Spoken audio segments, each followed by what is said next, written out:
লাইফস্টাইলের আরেকটা নতুন সকালে তোমাদের সবাইকে স্বাগত জানিয়ে আজকে ব্লগটা শুরু করছি।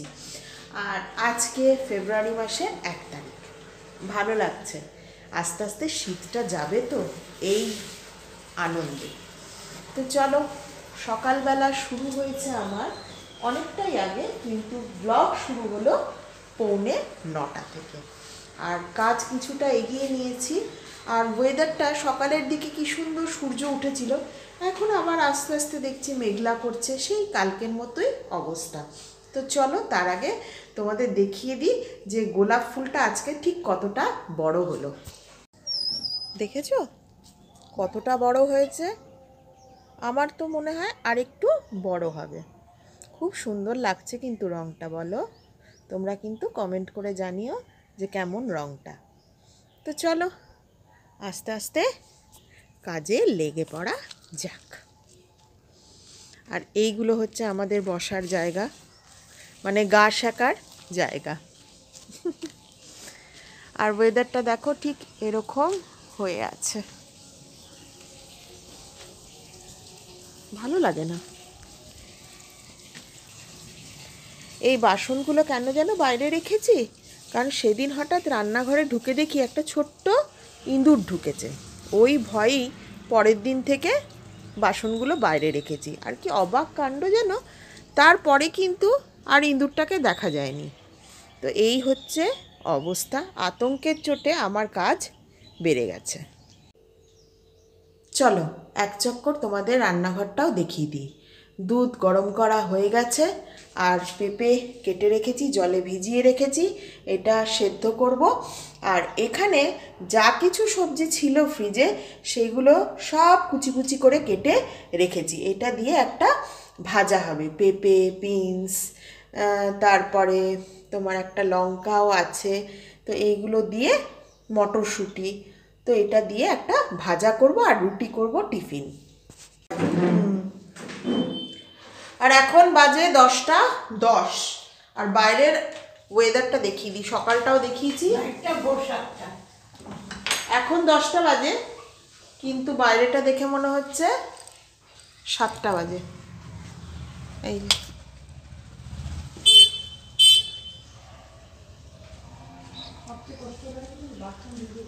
সকালের ওয়েদারটা তোমাদের দেখিয়েছিলাম, আর এটা হচ্ছে 10টার ওয়েদার। তো এই হচ্ছে অবস্থা। তো এখন আমি বসে চা খাবো, কেটে যাবে ওয়েদারটা এরকম না। আর টিফিন তো বানানো হয়েই গেছে, এই যে বলেছিলাম, দেখা যাচ্ছে? হ্যাঁ, এই ভাজা করে রেখেছি। আর রুটি দুপুরবেলার দিকে হবে পালং শাকের ঘন্ট আর পেঁপে সেদ্ধ, পনির দিয়ে করবো। পালং শাকের ঘন্ট পনির দিয়ে আর পেঁপে সেদ্ধ। তো চলো চাটা খাই, তারপর কথা হচ্ছে। শীত আমাদের ছাড়তে চাইছে না। এখন দেখা যাচ্ছে বেসিক্যালি আমাদের এখানে দুটো মাস বলতে একটা হচ্ছে 3টে মাস। একটা হচ্ছে গরমকাল, একটা হচ্ছে শীত বর্ষাকাল, আর শীত বর্ষাকাল আরেকটা। মানে বর্ষাকালেও ঠান্ডা ঠান্ডা লাগে যখন বৃষ্টি পড়ে, তখনও এটা শীতকালের সমানই। আবার শীতকালে বর্ষা, মানে শীতকালটা পুরো বৃষ্টি হলো, সেটা তো সবাই দেখছো এখনো হচ্ছে। সুতরাং 3টে কাল, শীত, গ্রীষ্ম, বর্ষা। বসন্ত আর হেমন্ত নেই। তো চলো, শরৎও চলে গেছে।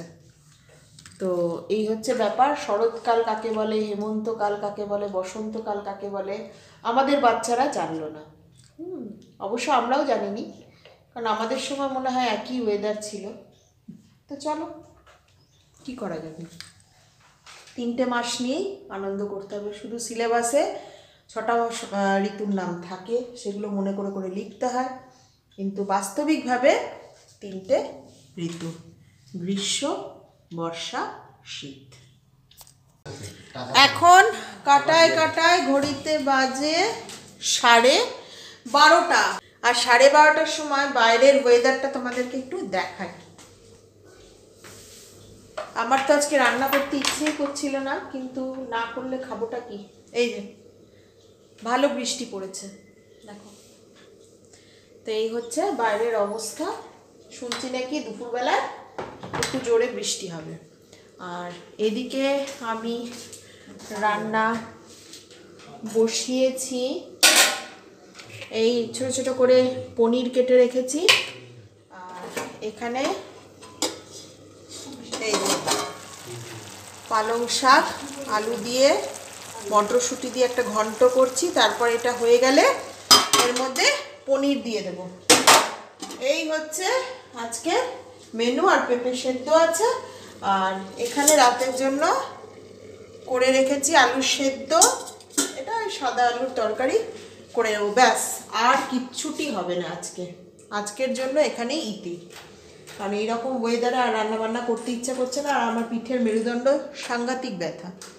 তো এই হচ্ছে ব্যাপার। তাহলে চলো পুজো করে আবার তোমাদের সাথে কথা বলবো।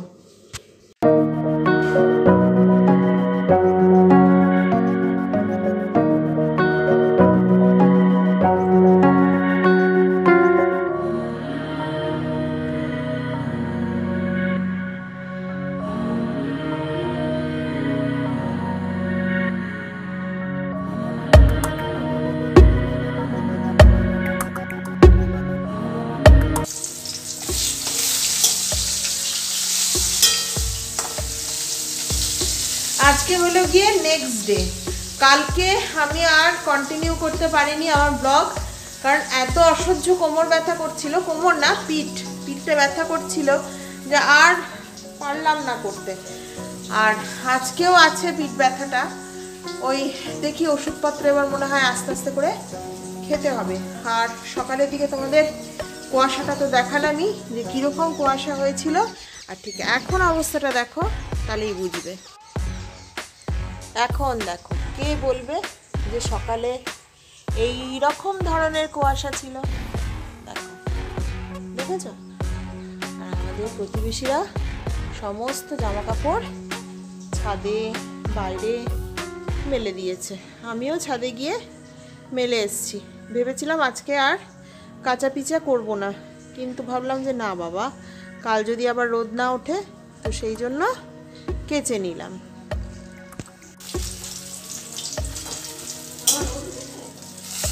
তাহলে দেখলে তো যে কিরকম অবস্থা। মানে সকালবেলায় ওই রকম চরম কুয়াশা, আর এখন দেখলে মনে হবে যে কিছুই হয়নি, এইরকমই ভালো রৌদ্রোজ্জ্বল আবহাওয়া। তো এই হচ্ছে অবস্থা। আর আজকে রান্না হচ্ছে মুসুরির ডাল। মুসুরির ডালের সাথে এই যে কি ভাজা করব আমি জানি না। দুটো মাছের পিস রেখেছি, ওই দুটো মাছ ভাজা হবে। আর করব মুড়ি ঘন্ট। আর বিকেলে আজকে আমার একটা পছন্দের জিনিস বানানোর ইচ্ছা আছে। শরীর যদি সাথ দেয় তাহলে বানাবো, আর নচেত ভাপা পিঠে। ওইটা আমার খেতে খুব ইচ্ছা করেছে। তো সেই জন্য দাঁড়াও, চাল গুঁড়ো তো এনেছি, সেদ্ধ চালের গুঁড়ো। আর এই দেখো নারকোল গুঁড়োর প্যাকেট। এটাকে গুড় দিয়ে জাল দিয়ে তারপর পিঠে বানাবো। আর আমার চুলে শ্যাম্পু করতে হবে, শ্যাম্পু করা প্রয়োজন, তাই না? এদিকে এত সাজুগুজু করলাম, এদিকে শ্যাম্পু নেই, তেল চিটে চুল, সেটা ভালো লাগবে না, তাই না? তো চলো আজকের ব্লগ এতটুকুনি কথা বলেই শেষ করছি। বিকেলে যদি পারি তো শর্ট ভিডিও করে দেব যে ভাপা পিঠেটা কেমন হলো। তাহলে আজকের মতো এতটুকুনি। আবার নতুন গল্প, নতুন ব্লগ নিয়ে হাজির হয়ে যাব। ততক্ষণের জন্য খুব ভালো থাকবে, সুস্থ থাকবে। তাহলে আজকের মতো